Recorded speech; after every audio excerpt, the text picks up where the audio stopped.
Mr. Reed of Nevada. Mr. Reed of Nevada, aye.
On this vote, the yeas are 51, the nays are 46.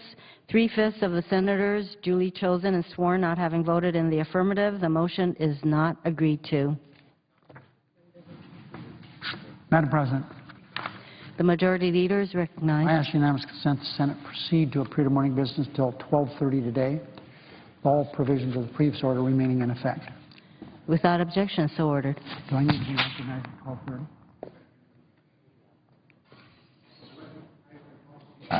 Amend that I be recognized at 12:30. We have some housekeeping stuff we have to do regarding Senator Lautenberg.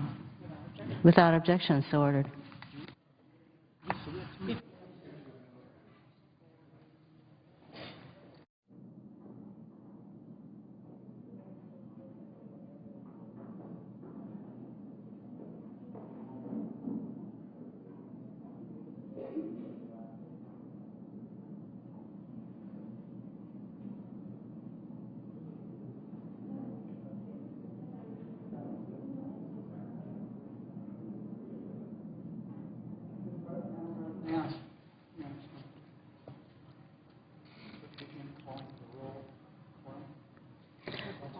The clerk will call the roll. Mr. Alexander.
Senator from West Virginia. I ask to suspend the quorum call. Without objection, so ordered. Madam President, I rise today to speak about an amazing West Virginia family that is celebrating the 75th anniversary of their small business this week on June 8th. Jim Twill founded Jim's Steak and Spaghetti House in 1938 when he purchased the Kennedy Dairy Store and renamed it Jim's Dairy Bar. The restaurant specialized in burgers, milkshakes until 1944 when Roberto El Moro, an Italian native, approached Jim about starting a spaghetti house using El Moro's own personal recipes. Jim agreed and expanded the restaurant to the room next door. Hence, the Spaghetti House opened in July of 1944. Since that time, the restaurant has been renamed and remodeled, but the values of the restaurant have remained the same: to give customers excellent service and outstanding food. Located in the heart of Huntington on 5th Avenue, Jim's Steak and Spaghetti House offers great food from homemade spaghetti, soup and sandwiches to fresh coleslaw, pickled beets, and tasty pies. Over the years, I think I've tasted and enjoyed all of it. But this family-owned and operated business offers so much more to its loyal clientele and visitors alike, because this isn't just a restaurant. This is a landmark and an institution. As you step in the doors, you travel through time and greeted with a smile by everybody. With its 1950-style decor, Jim's walls are adorned with photos of the restaurant's creator posing with some of the most renowned public figures and celebrities who stopped by for a meal. People such as President John F. Kennedy, President Bill Clinton, President George Bush, Dustin Hoffman, Bill Cosby, and Muhammad Ali. In fact, many West Virginians also travel for miles to eat at Jim's because the restaurant is one of the most famous spots in our state. Folks from the Twill family are not only successful business leaders, but also community advocates who are committed to making a positive difference in Huntington and the tri-state region. Jim Twill established his recipe of success 75 years ago based on 5 principles: good service, good food, courtesy, cleanliness, and ambiance. And even though Jim Twill is no longer with us, those same principles still guide the family-owned and community institution that is now run by Jim's daughter, named Jimmy. Small businesses are the heart and soul of West Virginia's economy, and it has always been one of my top priorities to make sure small businesses have the support they need to be successful and create good-paying jobs right here in West Virginia. I want to congratulate and recognize the Twill family for their successes, especially 95-year-old Sally Rahal Twill, Jim's wife and one of the current owners, as well as Jim's children, Jimmy Twill Carter, the restaurant manager, Larry Twill, the company president, and Ron Twill, an officer of the corporation. Their strong work ethic, their passion for business, and their love of their community, all of which have been passed down generation to generation, represent the very best our state, the great state of West Virginia, has to offer. Congratulations on 75 wonderful years. Madam President, I notice the lack of the absence of quorum. The clerk will call the roll. Mr. Alexander.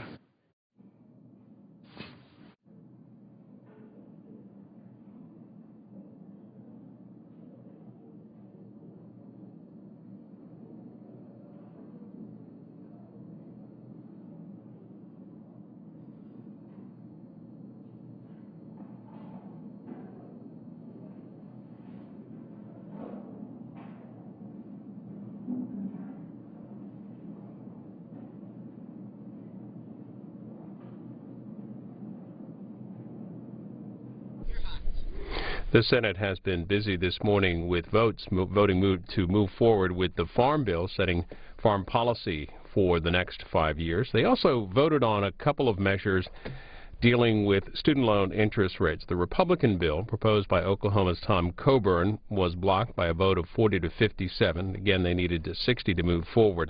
That would tie student loan interest rates Senator to the 10-year Treasury note. Back to the floor now, live here on C-SPAN 2. Unanimous consent that the quorum call be dispensed with. Without objection, so ordered. Thank you, Madam President. I just rise to speak briefly about a heartrending situation in Pennsylvania that I want to call my colleagues' attention to. As I speak here this morning, there is a brave little 10-year-old girl who's fighting for her life in Children's Hospital of Philadelphia.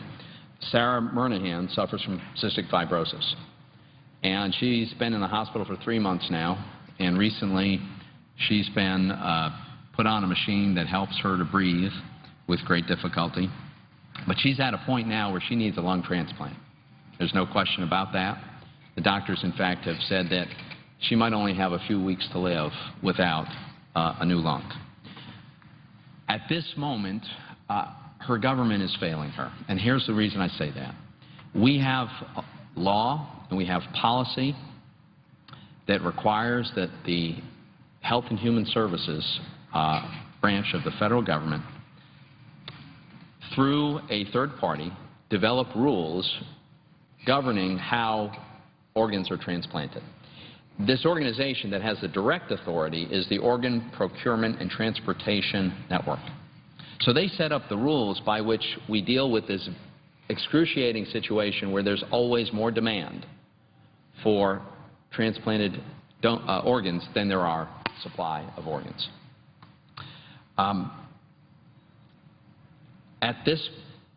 Prior to a decision yesterday afternoon, which I will comment on, Sarah, despite a very high need for a transplant, and despite the fact that her doctors believe she's a very good candidate for a transplant, her name was not on the list. of people to receive a transplant, simply by virtue of one fact, and that is she has not yet reached the age of 12. See, the current policy has one very sensible feature. The current policy is meant to establish as the highest priority for recipients people who have the most urgent need. That makes sense. You could have other criteria, like how long you've been waiting or how much you're willing to pay, but I don't think those would be better. Those would be worse. The right criteria is who's got the most urgent need. So that's right. The problem is it applies only to people who are 12 and over. But there are children under the age of 12 who are very good candidates for adult lung transplants. The medical science is very clear on this. You take a portion of the lung if the child is too small for a full lung transplant. And this is well established. This works. This girl is a good candidate for this. But she's not on the list. Now, yesterday something very important happened. Sarah's parents filed a suit against Health and Human Services challenging the rule that excludes their daughter from this list. And the judge considering this, a judge from the Eastern District of Pennsylvania, federal judge, Judge Bailson, granted a temporary restraining order enjoining the Secretary and the Organ Procurement and Transportation Network from applying the rule that excludes Sarah. So this is terrific. This is a big breakthrough for 10 days now. This is the thing. It's a temporary order. And for 10 days now, Sarah cannot be excluded from this list. So what that means is she can go on the list, and she will go wherever on the list the urgency of her circumstances puts her. And that's as it should be. The problem is this is only for 10 days. And then the judge is going to have a hearing. We don't know how that is all going to turn out. So what I'm asking is Secretary Sebelius, the Secretary of Health and Human Services, to exercise the authority that is given to her in legislation to recognize that there's a flaw in this policy. I am not asking Secretary Sebelius to make an exception for one individual. I would be the first to suggest that that would be a dangerous place to go. We don't want individual cabinet members or politicians or anyone else making decisions about who's going to get an organ and who's not. What we want is a system that works, and the current system doesn't work for kids who are good transplant candidates and have the acute need but aren't yet 12 years old. And so I am urging Secretary Sebelius as strongly as I can to exercise the discretion that the law gives to her to change the policy. And don't change it for one person, change it for a category. I think any child who is a viable candidate for the adult transplant and who has sufficient urgency ought to be able to go on the adult list. That's not to say that they automatically go to the top of the list. Their ranking on the list ought to be determined by the urgency of their circumstances, as it should be for everyone else. So I would argue we're not suggesting that we make an exception for Sarah. What I'm suggesting in a way is the opposite. Stop making exceptions that exclude Sarah. She's a good candidate for this. The doctors believe this, and you know, CHOP, Children's Hospital of Philadelphia, is one of the best children's hospitals in the world. Nobody disputes that. Her doctors are some of the best doctors in the world. And this is really, really vitally important. The life of a small child depends on this. And I don't know how many other children might be in similar circumstances. So, Madam President, I appreciate the opportunity to rise and make this case.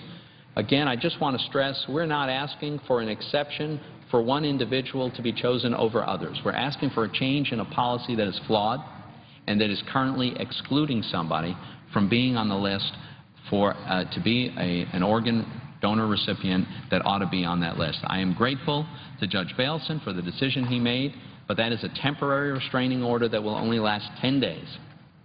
And if the transplant does not occur within that 10 days, then Sarah and any other children in her circumstances, their future becomes uncertain after that. So I would urge the Secretary to take the action that's necessary, and I would note the absence of a quorum, Madam President. The clerk will call the roll. Mr. Alexander.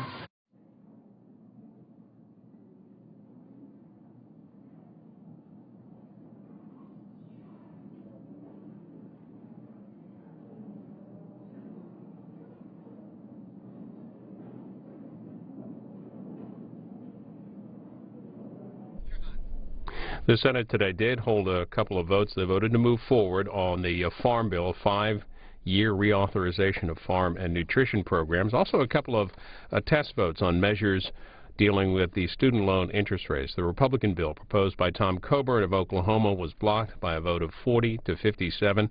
His bill would tie student loan interest rates to the 10-year Treasury note plus 3 percentage points. Also, the Democratic version went down to defeat. Rhode Island's Jack Reed has a bill that would extend the current rate of 3.4% for an additional 2 years. That fell 51 to 46, again needing 60. The Republican version, a similar version anyway, passed in the U.S. House just last week. So the Senate is likely to wrap up work around 12:30 Eastern or so later this afternoon. The body of Frank Lautenberg, late Senator Frank Lautenberg, will arrive at the Capitol and lie in repose in the Senate chamber from 2 until 6 p.m. Eastern. We'll have coverage of some of the arrival on the C-SPAN network, so look for that. The House is in today. They finished up work on the second of 12 spending bills for 2014, passing the Homeland Security spending bill. Next up on the list for the House will be defense and agriculture.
President, I ask a unanimous consent that the quorum call be dispensed with. Without objection. Madam President, I had hoped to be able to come down here today and call up an amendment to the pending legislation, the Farm Bill. I understand we're not currently on the bill, but rather in morning business, I hope to have the opportunity to try and get an amendment pending. We've been trying now for several days to have amendments considered to the Farm Bill. This is a germane amendment. It's very relevant to the bill. It's one that I think that the Senate, the full Senate, ought to have an opportunity to debate and ultimately to vote on. And so it is very unfortunate, in my view, that we are where we are on a piece of legislation that has this much consequence for our economy, for farm country, for consumers across this country. This is a bill that is a major piece of legislation, and unfortunately, we have not had the opportunity in the course of the days that we've been on the bill to get amendments up, pending, debated, and voted on. And I can't tell you how disappointing that is to those of us who come from farm country and want to try and shape the best farm bill we possibly can here in the United States Senate, so that when we go to conference, which I hope we will with the House of Representatives, that we will be in the best position possible to have a bill that addresses the important needs that farmers and ranchers across this country have with regard to certainty on a multi-year farm bill, but also a bill that we can defend to the American taxpayers, a bill that is reform-oriented, that moves us into the future of agriculture, not the past. The amendment that I had hoped to offer today, Madam President, Amendment number 1092, amends the commodity title of the Farm Bill that we've been debating.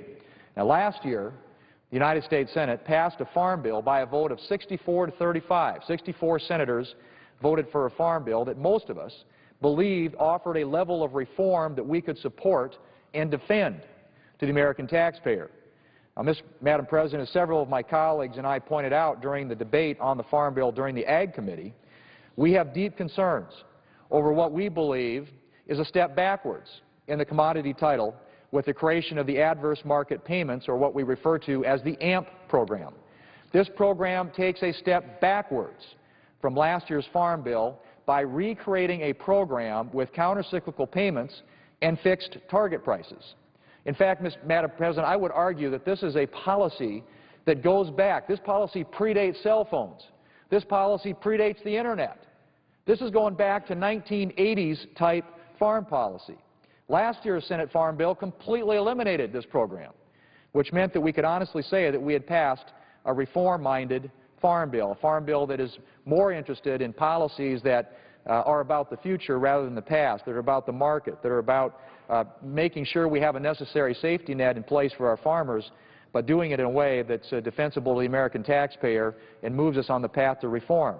Madam President, our concerns are not crop-specific. There's been a lot of discussion about this being something that's between the Midwest and the South or regional. This is not a crop-specific concern. This is a policy-specific concern. An outdated target price program is not what most producers in this country asked us for in a new farm bill. Just the opposite. Almost every member of the Ag Committee was told by our producers that a sound crop insurance program is a much higher priority. Madam President, Amendment number 1092 is simply a response to the wishes of most farmers in the United States.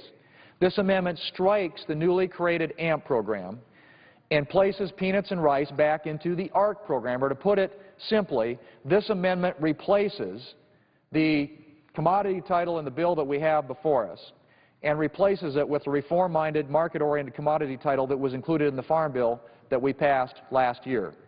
Now, Madam President, I do not believe that Congress is capable of setting accurate fixed prices for the next 5 years, but that is precisely what the commodity title in this bill and the House bill commodity title is even much, much worse in that respect. But it has Congress setting by statute, us as members of Congress basically setting fixed prices for the next 5 years. The market, not Congress and not the USDA, should be setting prices for Title I commodities. If fixed target prices are set too high and commodity prices drop, history has proven that farmers will once again begin planting for a government program rather than in response to market signals. This not only creates a potential unnecessary liability for taxpayers, but it also increases the risks of overproduction and negative impacts on global markets, making certain crops subject to possible WTO disputes. Madam President, this amendment not only moves us to the reforms that we included in last year's Farm Bill, it also saves taxpayers more than $3 billion. That increases the total savings in this bill by more than 12%. Madam President, that is $3 billion that most of our farmers have told us we don't need to spend. This is something that the American farmer, the producers out there, have made very, very clear. And I would argue, Madam President, that the American taxpayer would also be very supportive of. I urge my colleagues, and I hope we get this opportunity, to be able to debate and ultimately to support this amendment, because it would recapture the level of reform that we had in last year's Farm Bill and save $3 billion at the same time. Madam President, there are many amendments that we filed to this bill that are not getting debated, that are not getting voted on. This is one in particular to the commodity title of the bill that saves over $3 billion from the bill that is before us today. Over $3 billion in savings by moving toward a market-oriented policy as opposed to a high fixed target price policy where the United States Congress sets in statute the target prices rather than having the market determine what those prices ought to be. And so that's one amendment that I've offered to the commodity title of the bill. I have another amendment that to the SNAP or the food stamp title of the bill, the nutrition title of the bill, that would save $2 billion out of overhead, administrative costs. Doesn't affect beneficiaries, doesn't affect income or asset eligibility standards, simply find savings in the food stamp program that is related to overhead administrative costs, saves $2 billion. We ought to be voting on that. We ought to have an opportunity to debate these things and vote on these amendments. I know colleagues of mine here as well that have offered other amendments that save dollars, that make this a more responsible farm policy, a farm policy that is oriented toward reform and that achieves a significant amount of savings for the American taxpayer. And so I have to say again what I said at the beginning of my remarks, Madam Chair, and that is that it is unfortunate that we are where we are, debating a bill that over a decade will cost nearly $1 trillion, of course about 80% of which is in the nutrition title of the bill, but with an opportunity to actually improve this as it moves across the floor of the United States Senate and proceeds into a conference with the House of Representatives, where they will have passed a bill out of the Ag Committee, which will be headed to the floor, that has high fixed target prices, higher fixed target prices than are included in the Senate bill, and high fixed target prices for all commodities as opposed to the Senate bill, which has them simply for rice and for peanuts. But we're looking at heading down a path, Madam President, that takes us not to the future, but to the past, to a time when farmers were farming for the government program rather than farming for the market, to a time when you have lots of potential disputes because these are trade-distorting, market-distorting policies that are driven by government as opposed to driven by the market. We could do so much better, Madam President, and we should do so much better for our producers across this country and for the taxpayers who ultimately foot the bill. And the amendment that I have would do that. It would save over $3 billion in the commodity title of the bill. It is a market-oriented reform, and it's something that we ought to be considering here and debating in the United States Senate, and it is incredibly unfortunate that we're not having that opportunity. Madam President, I yield the floor, and I suggest the absence of a quorum. The clerk will call the roll. Mr. Alexander.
Majority Leader. Ayes unanimous consent the call of the quorum be terminated. Without objection. Ayes unanimous consent that following any legal remarks on Friday, June 7th, that's tomorrow, the Senate resume consideration of the motion to proceed to calendar number 80, S744. That the time until 1:30 be divided as follows. Senator Sessions or designee controlling 3 hours, and the Majority Leader or designee controlling the remaining time. Further, following any legal remarks on Monday, June 10th, the Senate resumed consideration of the motion to proceed to S744. The time until 5 p.m. divided as follows.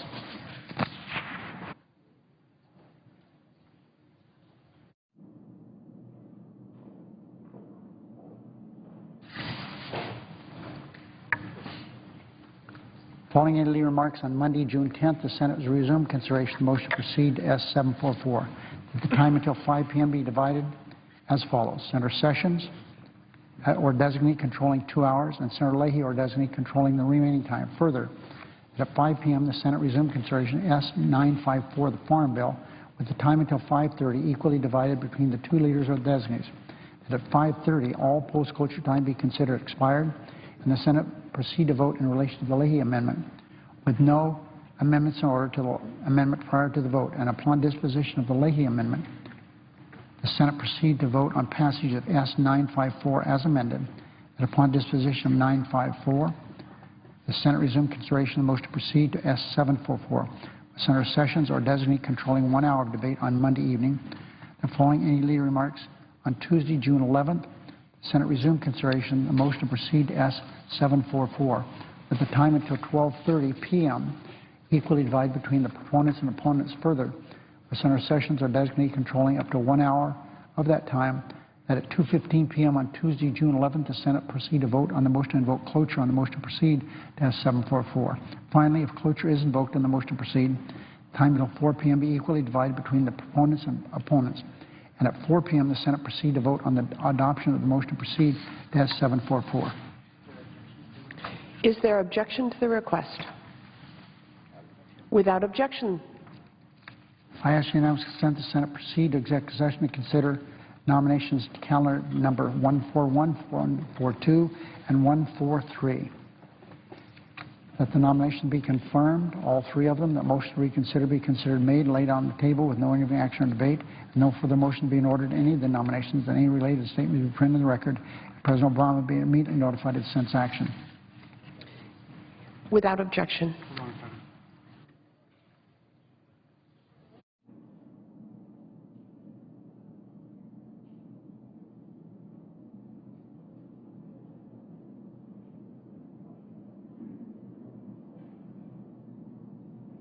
Madam President, I ask unanimous consent that the Senate consider following nominations, calendar number 147, and each number in order through 174. And all nominations in the Secretary's desk in the Air Force, Marine Corps, Army, and Navy, that the nomination be confirmed, all of them en bloc. The motion reconsider be considered made and laid on the table with no intervening action or debate, that no further motion be in order to any of the nominations, any related statements be printed in the record, and President Obama being immediately notified of the Senate's action, and the Senate then resume legislative session. Without objection. I ask unanimous consent that a time be determined by me in consultation with the Republican leader, the Senate proceed to executive session to consider the nominations as numbered 47, 49. There will be 30 minutes for debate, equally divided in the usual form that following the usual reading back to that time. Senate proceed to vote with no intervening action or debate on the nominations in the order listed. The motion to reconsider be considered made and laid on the table with no intervening action or debate. That no further motion be in order, that any related statements be printed in the record.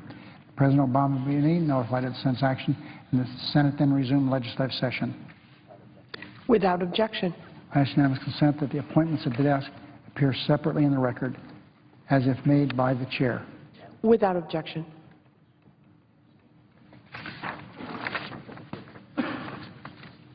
Mr. President, tomorrow there will be another class of pages who will graduate after serving the United States Senate so well. We expect a lot of our pages, who often work as hard as senators and staffs, their contributions which make the Senate run smoothly day in and day out are greatly appreciated.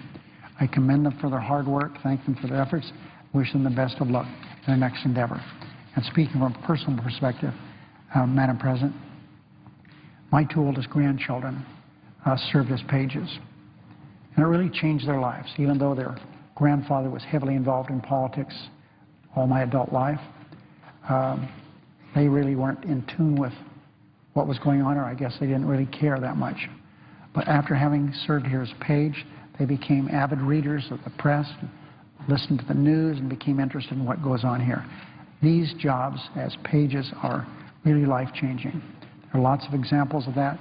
Senator Chris Dodd, who recently retired, longtime member of Congress and senator from Connecticut, his page, serving as a page, really paved the way for him to be a Peace Corps volunteer, member of Congress, member of the Senate. So each of these young men and women is a golden opportunity, and I appreciate very much how hard they've worked. These young men and women have gone to school, and it has been hard. It is not easy to complete the semester of school that they do here. It's very hard. The people who run that school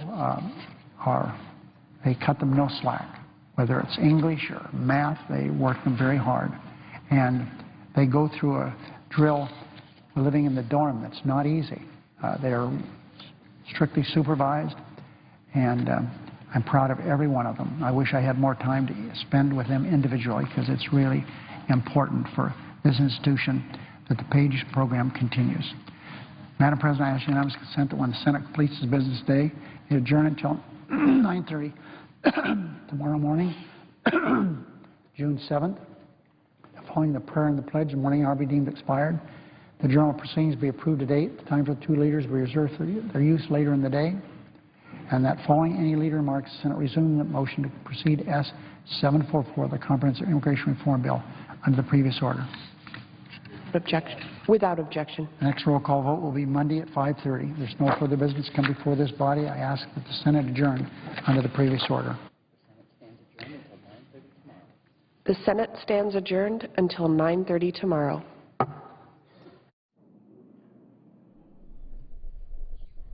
The Senate gavels out after invoking cloture, voting to move forward with the Farm Bill, a 5-year reauthorization of farm and nutrition programs. They also took a couple of test votes on student loan interest rates. They're back tomorrow at 9:30 Eastern. Live coverage here on C-SPAN 2.